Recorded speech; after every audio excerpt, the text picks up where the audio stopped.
అరే రాణి సాలిడ్ గారు, మమ్మల్ని ఎందుకు ఇలా ఇబ్బంది పెడుతున్నారు? అసలు మీ సాలిడ్ గూళ్ళు మేమెప్పుడు నాశనం చేశాం? నాశనం చేసి అప్పుడే మర్చిపోయావా? మామిడి పళ్ళు కోస్తూ ఎన్ని గూళ్ళు నాశనం చేశావో. మమ్మల్ని మన్నించండి రాణి సాలిడ్ గారు, వీఆర్ వెరీ సారీ. మా వాళ్ళ గూళ్ళు నాశనం చేస్తున్నావన్న సంగతి నీకు తెలియని కూడా తెలియదు. ఎందుకు అని ప్రశ్నిస్తే మాకు మా కష్టమే ముఖ్యమో అని అంటారు. ఒక సాలెగూడు అల్లడం ఎంత కష్టమో మీకేం తెలుసు మోటు పతులు? మమ్మల్ని క్షమించండి రాణి సాలిడ్ గారు, వీఆర్ వెరీ సారీ.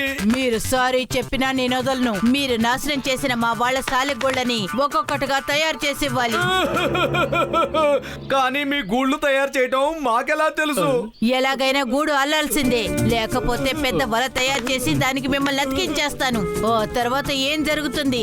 వలలో ఎప్పుడైనా వేట చిక్కుతుంది అంటే అప్పుడు సాలీళ్ళు ఏం చేస్తాయో తెలుసుగా. మేము ఎలాగైనా గుళ్ళు తయారు చేస్తాం, తప్పకుండా తయారు చేస్తాం. కానీ సాలిగూళ్ళు ఎలా తయారు చేయాలి చెప్పండి.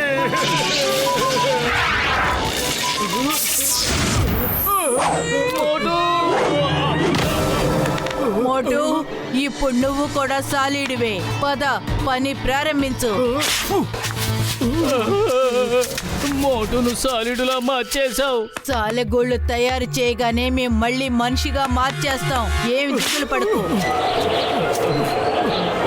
ఎంతో కష్టపడి తయారు చేశాను, అది విరిగిపోయింది, మొత్తం విరిగిపోయింది. చూసావా ఈ పనిలో ఎంత కష్టం దాగుందో? మోటు, బొత్తులు, నేను గుడి తయారు చేస్తాను, తప్పకుండా తయారు చేస్తాను.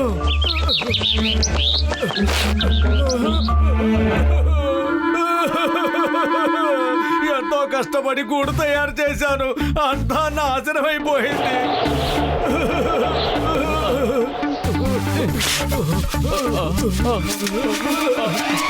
మోటు, పత్రులు, ఇప్పుడు ఇది ఏ రకంగానూ నాశనం అవ్వదు, జాగ్రత్త.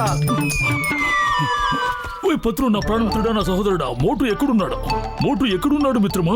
మోటు సాలిగుడు తయారు చేస్తున్నాడు. మళ్ళీ గూడు నాశనం చేశావా? నేను ఎంతో కష్టపడి దీన్ని తయారు చేశాను. ఓయ్ డామిట్, కథంతా అడ్డం తిరిగిందే. నా మిత్రుడిని ఏం చేశారు మిత్రులారా? పెద్దన్నయ్య, తెలియక చేసిన తప్పుకి శిక్ష అనుభవిస్తున్నాను.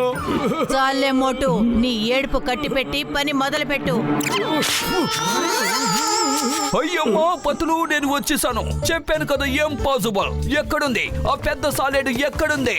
యా!